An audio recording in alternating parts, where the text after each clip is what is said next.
Hello, I'm Jonasz Rewiński and this is Break the Fake. They make them, we break them, and tell you everything you need to know. Russia's eternal foreign minister Sergey Lavrov recently received the Order of Merit for the motherland from Vladimir Putin. And if you didn't know, this is not just any ordinary medal. It is Russia's highest honor, in fact.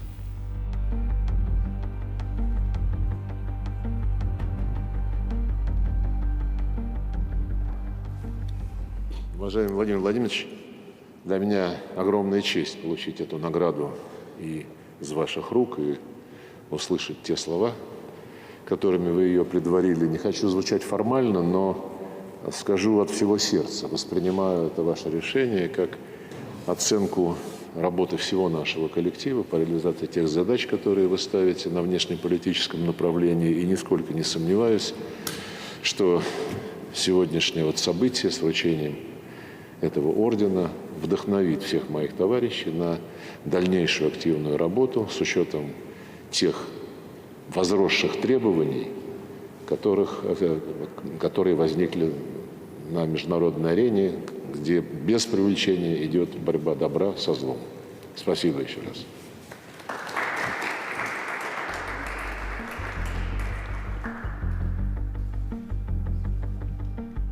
Now, the wording of the award, namely for outstanding contribution to foreign policy and many years of state activity, makes us ask ourselves several questions. For example, is it possible to receive an order for systematically reducing the geography of your foreign trips? Actually, the geography in question is now 3 countries and 1 African summit. Think of it, and you receive a medal for that? The words "many years of fruitful activity" are a source of great delight for countries that are already tired of the Russian Foreign Ministry's calls with regular expressions of concern. At the same time, one cannot fail to note the real magic. In recent years, Russia has become a country that has not only quarreled with the West, but has also begun to quarrel with its former partners. Now, of course, success in diplomacy could have been achieved in other ways. But who are we to judge? Perhaps the mission of the Russian Foreign Ministry is not to negotiate, but to proudly proclaim, we have our own way, one way, without a return ticket. Lavrov's new order is not about diplomatic achievements, but rather about commitments to the Kremlin's main strategy, to ignore reality until reality gets tired and finally gives up. And although the award was not presented in person by the UN or the EU, its significance within Russia is invaluable. As you know, the main thing is not international recognition, but sincere applause and smile from Vladimir Putin. Staying on the dictator's friend list is an award in itself, especially since the alternative is often something window or tea related. Ever heard of gender equality? You know, the idea that people are supposed to be judged on the merit of what they do. Well, turns out that if you believe in this stuff, then you're the agent of the decadent West, at least insofar as Moscow is concerned. Gender equality? Oh, we don't do that here. This is further confirmed by new advice from representatives of the Russian Orthodox Church, who insist, and I quote, a woman should consider her husband to be her master. Что мешает вот так жить? Гордость. И все люди мелкие, ничего не значащие, гордые, как сатана. Попробуйте, жена, попробуй мужу подойди, скажи там, не покупай ничего без него. Начни с маленького. Возьми свои там разные там тряпки, ватки, покупай сама, не говори ему. А вот что-нибудь такое в дом, скажи там, отец, как скажешь ты, благослови. Не ходи отдыхать без него с подружками. И вроде бы так просто. Гордость мешает. Вот оно, почему мы в рай не можем зайти.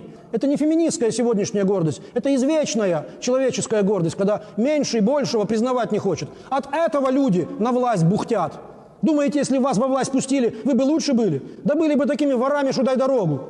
Только с утра до вечера бы занимались, только во все карманы бы пихали. Но люди бухтят на власть, потому что слушаться не умеют, благословения брать не умеют, не почитают высших, злословят их. Это корень всех наших проблем. Кто из наших женщин мужчину господином считает? Никто. Хряк толстый лентяй лежит на диване, футбол смотрит. Вот все слова про мужа, он вас пальцем не тронет. И бить не будет, и ругать не будет. Но он старший, а вы должны признать это. Это корень счастья. It seems like the Russians have been spending way too much time with the Taliban lately. Also, talking about a man being the master in marriage is nothing more than a useful tool for the Kremlin's ideology. When a political system is afraid of independent citizens, it tries to break a person from within, including inside the family unit. The creation of a model of absolute subordination in the home perfectly reflects the structure of the state itself. One father, one vertical of power, one TV channel for everyone. It is ironic that while in Russia women are taught to be silent and obedient, it is women who also form the basis of the system of education and healthcare. But hey, I mean, that is Russia to you, right?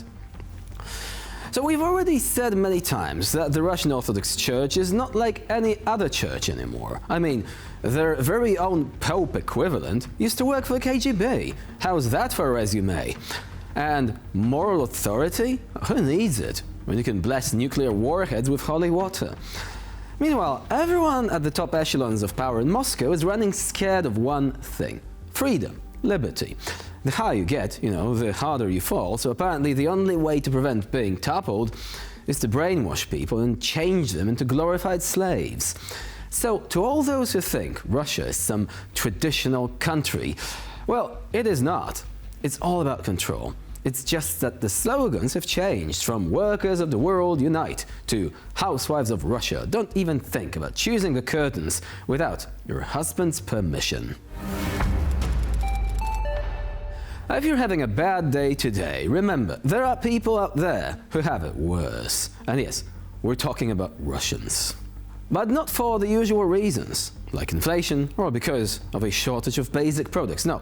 Today we have literal tales from the crypt, except the horror does not originate in the supernatural, but in one of the most natural of things in the world. And you see, we want to keep true to the rules of good taste and all. So how do we call the phenomenon involved? Perhaps some things are better left unsaid, at least by us. We will let the outraged Russian patriot speak for himself instead. Слышь, вы, ублюдки, блядь! Вот здесь вот покоятся ветераны Великой Отечественной войны. Это Кряжское кладбище, Самара, блядь. Это все залито фекалиями. Вы что, с***ли, что ли, блядь? Вы что, так предков цените? Вот здесь видно, что похоронен ветеран Великой Отечественной войны. Бога побойтесь! Бога побойтесь! Сюда езжайте, безбожники! Устраните это, откачайте это говно здесь! Вы что творите, твари? Okay, so we did not independently verify the composition of the substance that flooded the cemetery, but it certainly doesn't look like the stuff you would voluntarily take a dip in. Pending chemical analysis, let's focus on something else. The man's rant. It looks oddly familiar, doesn't it? Haven't we seen this kind before? Yes, you remember correctly. Prigozhin pointing at things. The infamous PMC commander, Yevgeny Prigozhin, now himself gone to the great hereafter, did an almost identically framed rant video, earning him his own page on Know Your Meme in the process.